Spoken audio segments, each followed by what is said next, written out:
पहला मिसरा, उसका एक ही मिसरा उनसे बन पाया था, दूसरा मिसरा नहीं बना था। मौला या सल्ली व सल्लिम दाइमन अबदा, बस इतना ही मिसरा बना था, दूसरा नहीं था। वो ख्वाब में मेरे आका को सुनाते रहे, मौला या सल्ली व सल्लिम दाइमन अबदा। रुक जाते, नबी पाक ने इरशाद फरमाया, बोसीरी इसका अगला मिसरा मेरी जानिब से है, अला हबीबी का खैरिल खल्क़ि कुल्लिहिम। और उसके बाद उनके जिस्म पर अपना हाथ फेरा और रात को अपनी एक चादर उठाकर शरफुद्दीन बोसीरी को अता किया। ख्वाब की बात है, ख्वाब की बात है। और नबी करीम सल्लल्लाहु तआला अलैहि वसल्लम की वफात के 700 साल बाद का वाकया है। हुजूर के पर्दा फरमाने के 700 साल बाद का वाकया है। शरफुद्दीन बोसीरी कहते हैं, सुबह जब मेरी आंख खुली, पूरे घर में एक अजीब सी खुशबू महक रही थी। और जब मैं उठने की कोशिश किया तो देखा न मेरे हाथ में फालिज है, न पैर में फालिज है, जिस्म सही सलामत है। ख्वाब की बात ख्वाब होती है, लेकिन शरफुद्दीन बोसीरी कहते हैं, मेरा जिस्म भी सलामत था। और फिर मैं गौर से देखता हूं तो मेरे बिस्तर पर रात को अता की हुई मेरे मुस्तफा की चादर भी मौजूद थी। 700 साल बाद वो नबी मुश्किल कुशाई करते हैं। यही बुजुर्गों का अकीदा लेकर के बरेली के इमाम ने हमें अकीदा दिया था। उनके अपने पेट से लाया हुआ अकीदा नहीं है, बरेली का अकीदा वही है जो सहाबा का अकीदा था। एक सहाबिया अपने बेटे को लेकर के आई बारगाह मुस्तफा में, कहा या रसूल अल्लाह ये बोलता नहीं है, ये गूंगा है, बचपन से नहीं बोलता, इसके लिए कुछ फरमाए। 8 साल का हो गया, बोलने की ताकत नहीं है, अब दवा क्या की जाए? जिसकी जुबान चलती ही ना हो, पैदाइशी बोलता ना हो। नबी पाक के पास जब वो खातून आई, मेरे अजीजों आज उन लोगों से पूछो वो खातून क्यों रसूलुल्लाह के पास गई? अरे जुबान देना तो अल्लाह का काम है, कुव्वत गोयाई अल्लाह बख्शता है। सहाबिया तो मुस्तफा के दरबार में आई है, ये अकीदा देने के लिए, देता अल्लाह ही है, दरवाजा मुस्तफा का होता है। क्योंकि मेरे आका ने फरमाया है, इन्नमा अना कासिमुन वल्लाहु युअती, अल्लाह देता है और मैं तकसीम करता हूँ। वो सहाबिया करीब आई हुजूर पाक सल्लल्लाहु अलैहि वसल्लम के पास अपना बेटा लेकर के। हुजूर ने क्या इलाज फरमाया? नबी करीम सल्लल्लाहु तआला अलैहि वसल्लम ने क्या इलाज फरमाया? कुछ नहीं, उस छोटे से नन्हे से बच्चे को करीब बुलाया और पूछा उस बच्चे से कि मन अना, बेटे ए लड़के बता मैं कौन हूँ? वो जो पैदाइशी गूंगा था वो बच्चा बोल पड़ा, अशहदु अन्नका मुहम्मद रसूलुल्लाह, मैं गवाही देता हूं कि आप मोहम्मद सल्लल्लाहु अलैहि वसल्लम अल्लाह के रसूल हैं। इसी अकीदे को हमारे इमाम ने फरमाया था, कौन देता है देने को मुंह चाहिए, देने वाला है सच्चा हमारा नबी। और बरेली का अकीदा यही है जिसको हम आशिकाने रसूल फॉलो करते हैं। शाफियो नाफी हो तुम, वाफियो काफी हो तुम, दर्द को कर दो दवा, तुम पे करोड़ों दुरूद। या रसूल अल्लाह बेहुनरो बेतमीज किसको हुए हैं अजीज, एक तुम्हारे सिवा, तुम पे करोड़ों दुरूद। गर्चे है बेहद कसूर, तुम हो अफू गफूर, बख्श दो जुर्मो खता, तुम पे करोड़ों दुरूद। खल्क के हाकिम हो तुम, रिज़्क के कासिम हो तुम, जो मिला तुमसे मिला, तुम पे करोड़ों दुरूद। अजीज़ान गिरामी वक़ार, आज बात मैं यहां से शुरू कर चुका हूं और आपको ये बताना चाहता हूं कि हमारी जिंदगी का अहम उन्वान है नाम मुस्तफा की इज्जत की हिफाजत। इकबाल ने कहा, आबरूए मां ज़नाम मुस्तफा, हम सबकी इज्जत और आबरू मुस्तफा के नाम से वाबस्ता है। हर चे दरी दुनिया बादे मुस्तफा, जो कुछ भी इस दुनिया में है वो मेरे मुस्तफा के बाद है। चाहे वो हमारी माँ हो, हमारा बाप हो, हमारा उस्ताद, हमारा पीर, दुनिया का कोई रिश्ता हो, जो भी होगा वो मेरे मुस्तफा के बाद।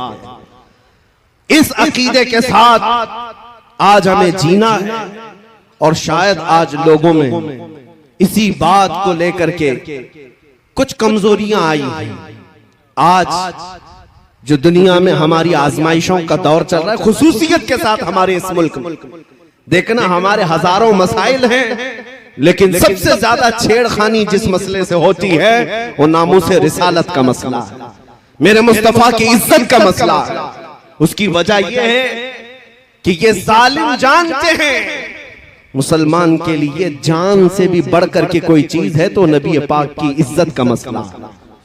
और इस पर अगर मुसलमानों में ठंडी देखने को मिली, अगर मुसलमानों के दरमियान खामोशी देखने को मिली, तो दुनिया ये समझ जाती है कि अब ये कौम मुर्दा हो चुकी है, इनके अंदर अब जिंदगी बाकी नहीं रह गई, ये फिर हमारा चीर फाड़ और ऑपरेशन शुरू कर देते हैं।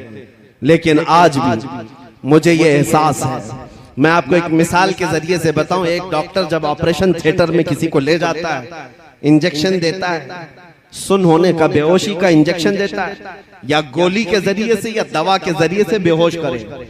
अब बंदा बेहोश हुआ है या नहीं कैसे पहचाना जाए? उसको चूंटी काट करके देखो, कैंची मार करके देखो, या उसका कान खींच करके देखो। अगर हरकत नहीं कर रहा है इसका मतलब है बेहोश हो गया है। हमारा चूंटी काटना उसको पता नहीं चल पा रहा, हमारा उसे हिलाना पता नहीं चल पा रहा है, इसका मतलब है बेहोश हो गया है। अब उसके बाद दूसरा प्रोग्राम शुरू होता है, काटो इसको, फाड़ो, चीरो, जो कुछ करना है करो, जब बेहोश हो। इसी तरह से इन जालिमों ने उम्मत मुस्तफा को बेहोश करने के लिए कई सालों से एक प्लान चला रखा है। मुसलसल तुम्हें दुनियावी अय्याशियों में इस तरह मुब्तला कर रखा है कि हमारी कौम में सबसे ज्यादा नशे को तकसीम कर रखा है। हर जगह, हर मोहल्ला हमारा नशा से लबरेज है। हमारे नौजवानों में एडिक्शन, खास तौर पर कई खतरनाक किस्म के नशों में मुब्तला है। पूरे हिंदुस्तान की बात कर रहा हूं, तुम्हें नशा दे दे करके सुन किया जा रहा था। और इस नशा से अगर पागल नहीं हुआ, जो हेरोइन है, कोकेन है, अफीम है, चरस, गांजा, भंग, तो फिर दूसरा नशा इंटरनेट का दिया गया। इंटरनेट का भी एक नशा है जिसके जरिए से तुम्हारी हालत ऐसी है कि 5 मिनट मोबाइल को छोड़े नहीं रह सकते। सोशल साइट्स पर आज एक सर्वे के मुताबिक 24 घंटों में से कुछ लोग 18 घंटे इस्तेमाल करते हैं। इसका मतलब हुआ कि पूरा सोने के अलावा सारा काम तुम्हारा मोबाइल पे।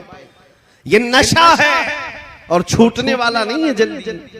ये नशा क्यों दिया गया कि तुम आरी हो जाओ, तुम सब के सब ऐसे बेहोश हो जाओ कि अब तुम्हें किसी बात का एहसास ना हो। अब ट्रायल का वक्त आया, 10 साल से नशा दिया जाने लगा। अब चेक करने का वक्त है कि देखा जाए कि बेहोश है या होश में।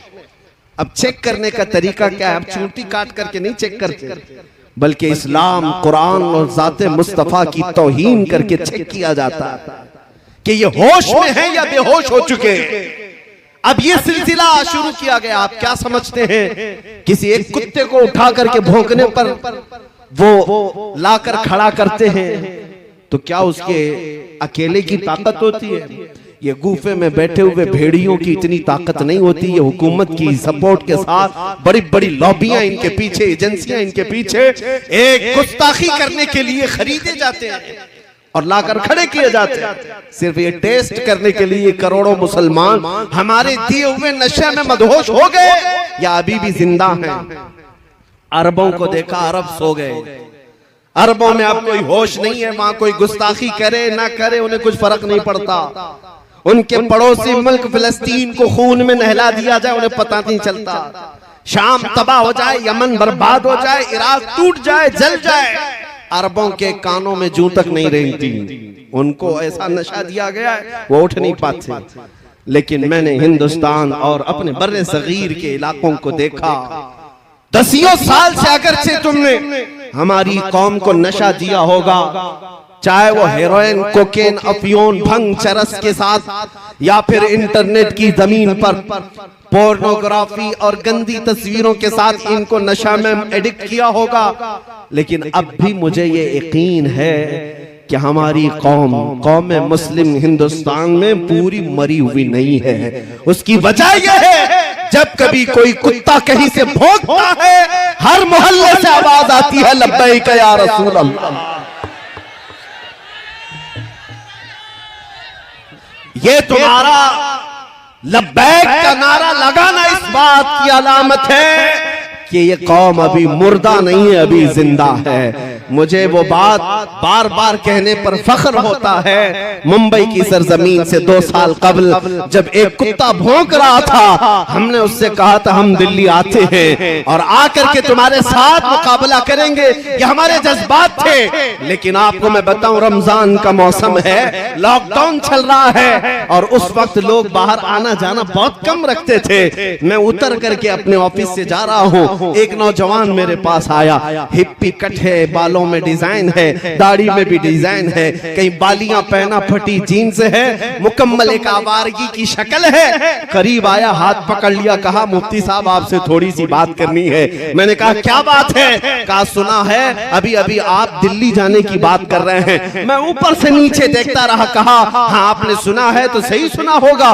कहा मैंने सुना है कि कोई हुजूर सल्लल्लाहु अलैहि वसल्लम की शान में गुस्ताखी किया है और उस कुत्ते को जवाब देने के लिए आप दिल्ली जा रहे हैं और आग में कूदने की बात कर रहे हैं। मैंने कहा हाँ, तुझे इससे क्या लेना देना है, तू क्यों इस बात को पूछ रहा है? वो नौजवान बज़ाहिर आवारा था, बज़ाहिर बदमाशों की शक्ल अपनाया था, लेकिन उसने मेरा हाथ पकड़कर कहा आप नहीं जाएंगे जब तक मैं जिंदा हूं, पहले मुझे आग में कूदने दिया जाए। मेरी आंखों से उस वक्त आंसू आए।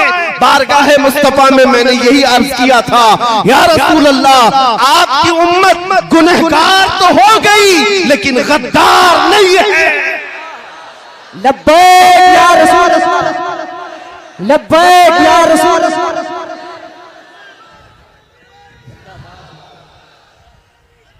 या रसूल।